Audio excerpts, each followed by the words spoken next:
Welcome to day 48। Finally guys, আলহামদুলিল্লাহ আমাদের সর্দি লাগা ডান হয়ে গেছে। দুই নাক দিয়ে অঝরে ঝরতেছে, আর সাথে তো হাঁচি এবং কাশি ফ্রি আছে আলহামদুলিল্লাহ। আগে যাও কথাবার্তা বলতে পারতাম, বাট এখন কথা বলতে গেলে হাঁচি আসতেছে। ঠিক আছে, মানে প্রত্যেকটা জিনিস বলবো আর হাঁচি আসতেছে। আমি কিন্তু এই ভিডিওটা কাট কাট করে দেখার জন্য কিন্তু তোমরা এই হাঁচি কাশিগুলো আসলে দেখতে পাবা না, বাট এমনি কিন্তু আমি হাসি দিতে দিতে একেবারে অবস্থা খারাপ হয়ে যাচ্ছে আমার। তো যাই হোক, গতকালকে আমরা বলেছিলাম যে আজকে থেকে আমরা অ্যাডটা রান করে দিব, একেবারে কনফার্ম দিয়েছিলাম। তো ইয়েস, এই কথা রাখার জন্যই আমরা আজকেরাই অ্যাডটা রান করে দিব, নো প্রবলেম। একটু পরেই ব্রেকফাস্ট করে আমরা যাব বাজারে। বাজারের থেকে তোমার আবার মানি ট্রান্সফারটা করে ডাইরেক্ট আমরা এজেন্সিকেও টাকাটা দিয়ে তারপরে হচ্ছে আমরা আমাদের অ্যাড ক্যাম্পেইনটা স্টার্ট করব। বাদ বাকি সব কাজ বাজ ক্লিয়ার, একেবারে কোনো সমস্যা নাই। ঠিক আছে, কালকে রাতে আমি একটু দেখছিলাম, সব ঠিক আছে, এভরিথিং ইজ গুড। এখন জাস্ট খালি ক্যাম্পেইনটা স্টার্ট করলেই হয়। আর এবার আমি একটু প্রিটি মাচ কনফিডেন্ট, কেননা দেখো এখন কিন্তু সামনেই রোজা, ঈদের একটা মার্কেট আছে। কাস্টমার সাইকোলজি কিন্তু অটোমেটিক্যালি একটা পারচেজিং মুডে থাকে। ভালো কিছু দেখলে অবশ্যই তারা কিনতে চায় নর্মাল সময়ের তুলনায়। এই সময়টা এমনিতেই মানুষ একটু কেনাকাটার মুডে থাকে, তো এটা আমার জন্য একটা ভালো অ্যাডভান্টেজ হইতে পারে। যেহেতু গত ঈদও আমি পাইছি, বাট সেটাকে আমি পারফেক্টলি মানে ইউটিলাইজ করতে পারি নাই। গত ঈদ বছরের ঈদটাকে কিন্তু আমি একেবারে ইগনোর করে গেছি, যার জন্য কিন্তু আমি আসলে রিয়েলাইজ করে এবারে হচ্ছে কাম ব্যাকটা দিয়েছি। ঠিক আছে, এবার ভাবলাম যে ইয়াস, এবার ঈদে কিছু একটা করবো। তো ইয়াস, ঈদে এবার করছি, দেখা যাক কি হয়। প্রথমে হয়তো আমি বলছিলাম যে আমরা জানুয়ারি মানে শীতের মধ্যে এই জিনিসটা শেষ করব। ঠিক আছে, মানে ঈদের আগে আগে আমাদের এই লটটা শেষ করব। তারপরে ভাবলাম যে আরও কিছু কাজবাজ করি। কন্টেন্টও এই সময় পারফেক্টলি রেডি ছিল না, তো কন্টেন্টের কাজবাজ করতে ঘষতে ঘষতে আমরা একেবারে ঈদের মার্কেটেই ধরে বসছি। তো যাই হোক, যা হবে ভালো হবে, দেখা যাক কি হয়। সব কিছুই আল্লাহর ওপর। আমি তো আমার যা কাজবাজ যা করা সব করছি, বাকিটা মানে কি বলবো, অনেকটা লাকের উপরই আছে। দেখা যাক কি হয়। ওকে গাইস, তো তোমাদের সাথে আমি দেখা করছি অ্যাড ক্যাম্পেইনটা রান করার পরে। তারপরে হচ্ছে তোমাদেরকে যাবতীয় আমি আপডেট দিয়ে দিব যে কি কি আমরা করতেছি, কি কি ইনফরমেশনের মধ্যে আমরা দিচ্ছি অ্যাড ক্যাম্পেইনে। সব কিছু তোমাদের সাথে আমি শেয়ার করব। Guys, I am back with lots of things. আমার ভয়েস শুনে তোমরা বুঝতে পারতেছো যে আমার শরীরটা কিন্তু তেমন ভালো নাই। নাকটা তোমার শরটা কিন্তু একটু ভার ভার লাগতেছে। তোমরা অবশ্যই আমার সাউন্ডটা শুনে বুঝতে পারতেছো। ইভেন সকালেও সব ঠিকঠাক ছিল। সত্যি আজকে যদি আমি এই ভিডিও মেকিং চ্যালেঞ্জটা যদি না নিতাম, 365 দিনে 365টা ভিডিও আপলোড করব, এই চ্যালেঞ্জটা যদি আমি না অ্যাকসেপ্ট করতাম, তাহলে আজকে হয়তো আমি ভিডিওটা করতাম না। বাট আমার বাধ্য হয়ে করা লাগতেছে, অ্যাজ আমি চ্যালেঞ্জটা অ্যাকসেপ্ট করছি। তাই সকালে তোমরা আমাকে দেখছো যে কথাবার্তা আমি দিবি মোটামুটি ভালোই বলতেছিলাম। হয়তো মনে হয় গলার স্বরটা একটু ভার ভার হয়ে গেছে ডিউ টু নাকে সর্দির জন্য।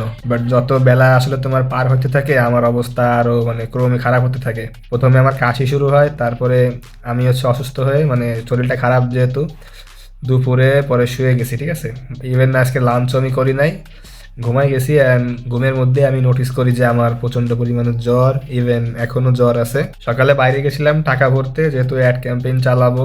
আর হচ্ছে তোমার এই সর্দি কাশি যেহেতু হয়েছে, কাশি ওই সময় মোটামুটি অতটা ছিল না, জাস্ট খালি শুকনা কাশি ছিল।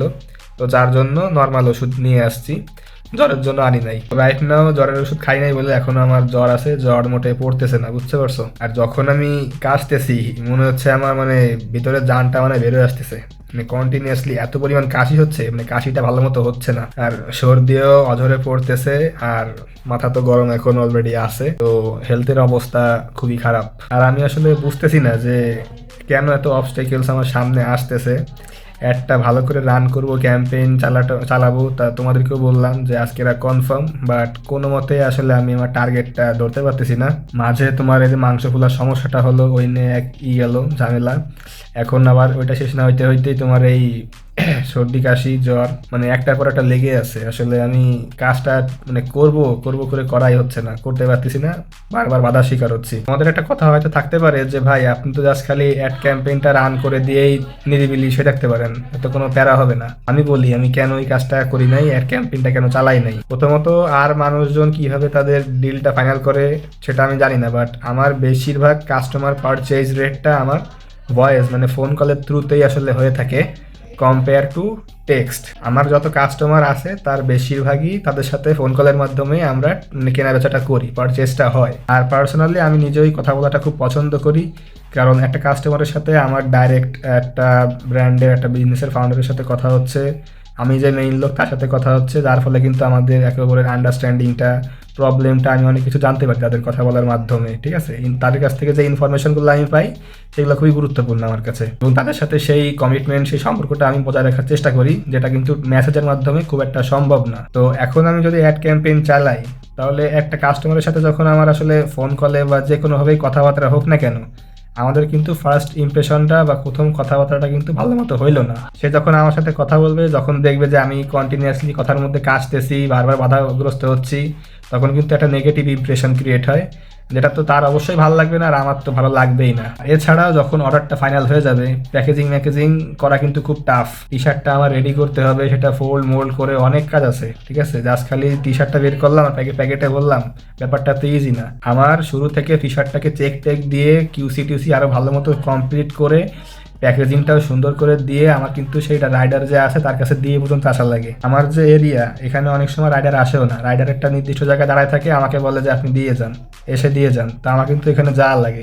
তো এই হেলথ কন্ডিশন নিয়ে আমার আসলে এই কাজ বাজগুলো কিন্তু করা পসিবল না। তো আশা করি তোমরা আমার ব্যাপারটা বুঝতে পারছো, আমার কি সমস্যা এবং কেন আমি অ্যাড ক্যাম্পেইনটা রান করি নাই। আর তোমাদের কাছে যদি এসব কোনো কারণ মনে না হয়, তাহলে অবশ্যই সেটা আমাকে কমেন্ট সেকশনে জানাও, আমি আমার ভুলগুলা মেনে নেব। ওকে গাইস, তো অনেকক্ষণ কথা বললাম, আর এই কথা বলার মাঝখানে কিন্তু আমার অনেক কষ্ট হচ্ছে, ঠিক আছে। আমার ভয়েসটা ডাউন, আর কথা বলার সময় বারবার কাশি আসতেছে, তোমরা হয়তো বুঝতে পারতেছো না, বাট ভিডিওটা যেহেতু কাট করা আছে, এর জন্য তোমাদের না বোঝারই কথা। তো আজকের আমি আর কথা বলতে চাচ্ছি না, আর অ্যাড কবে রান হবে সেটাও আমি তোমাদেরকে আগে থেকে কোনো কমিটমেন্ট বা প্রতিশ্রুতি দিতে পারছি না, কারণ বারবার একটা জিনিস খালি বলতেছি যে আজকে না কালকে, সেটা করতে করতে তোমরাও বিরক্ত হচ্ছ, আমার কাছেও বারবার খারাপ লাগতেছে যে তোমাদের কথা দিলাম এটা রাখতে পারতেছি না আমি। তো এই মুহূর্তে আমি আর তোমাদেরকে কোনো কমিটমেন্ট দিচ্ছি না যে কালকেরা আমরা ইনশাল্লাহ দিব বা পরশু দিব, আমি এরকম কোনো কথাই বলবো না এখন আর। যদি আল্লাহ বাঁচায় রাখে এবং যদি সুস্থ হই, তাহলে অবশ্যই ওটা নিয়ে কোনো কথা হবে। তোমাদের যদি এই ব্যাপারে বা যে কোনো বিষয়ে যদি মন্তব্য করার থাকে, তাহলে অবশ্যই কমেন্ট সেকশনে জানিয়ে দিতে পারো, আমি ইনশাল্লাহ রিপ্লাই দেওয়ার ট্রাই করব। তো ভিডিওটা আজকে এখানেই শেষ করতেছি, তোমাদের সাথে ইনশাল্লাহ আমার দেখা হচ্ছে আগামীকাল। সবাই ভালো থাকো, সুস্থ থাকো এবং নিজের খেয়াল রাখো। মনে রাখবা, health is important and first priority. Allah হাফেজ।